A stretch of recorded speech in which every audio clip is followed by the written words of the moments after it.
पथवारी की कथा। एक बुढ़िया थी। उसने अपने बहू से कहा, तू दूध दही बेच के आ। वो बेचने गई तो रास्ते में औरतें पीपल पथवारी सींच रही थीं। उनको सींचता देखकर बहू ने पूछा कि तुम ये क्या कर रही हो?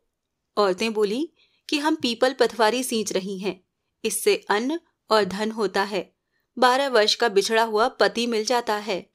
बहू बोली, ऐसी बात है तो तुम पानी से सींचती हो, तो मैं दूध से सींचूंगी। गुजरी बहू रोजाना दूध दही बेचने नहीं जाती, वो रोजाना दूध को पीपल में और दही पटवारी में सींचती। सास दूध दही का दाम मांगती तो कह देती कि महीना पूरा हो जाने पर लाकर दे दूंगी। अब कार्तिक का महीना पूरा हो गया। पूर्णिमा के दिन बहू पीपल पटवारी के पास जाकर बैठ गई। पटवारी ने पूछा, तुम मेरे पास क्यों बैठ गई? बहू बोली कि सास दूध दही का दाम मांगेगी। तब पीपल पटवारी बोली कि मेरे पास क्या दाम रखा है, ये भरा डींडा पान पतूरा, इसको ले जा। बहू ने वही ले जाकर कोठरी में रख दिया और डर के मारे कपड़ा ओढ़कर सो गई। सास बोली, पैसे लेकर आई है बहू? बहू ने कहा, कोठरी में रखे हैं। सास ने कोठरी खोल के देखी तो देखा हीरे मोती जगमगा रहे हैं। सास बोली, बहू तू इतना धन कहाँ से लाई? तब बहू ने आकर देखा तो सच्ची में ही धन भरा हुआ है। तब बहू ने सास को सारी बात बता दी। सास ने कहा, अब की कार्तिक में मैं भी पटवारी सींचूंगी। अब कार्तिक आया।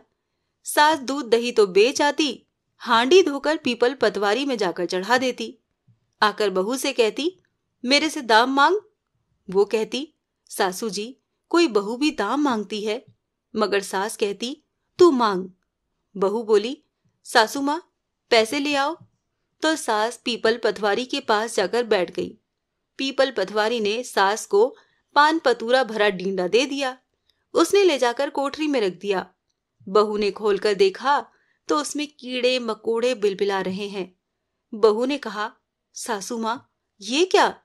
सास ने आकर देखा और बोलने लगी कि पीपल पटवारी बड़ी दोगली और पटपीटन है, इसको तो धन दिया और मुझको कीड़े मकोड़े दिए। तब सब कोई बोलने लगे कि बहू तो सत की भूखी सींची थी, तुम धन की भूखी। हे पटवारी माता, जैसा बहू को दिया वैसा सबको देना, और जैसा सास को दिया वैसा किसी को न देना।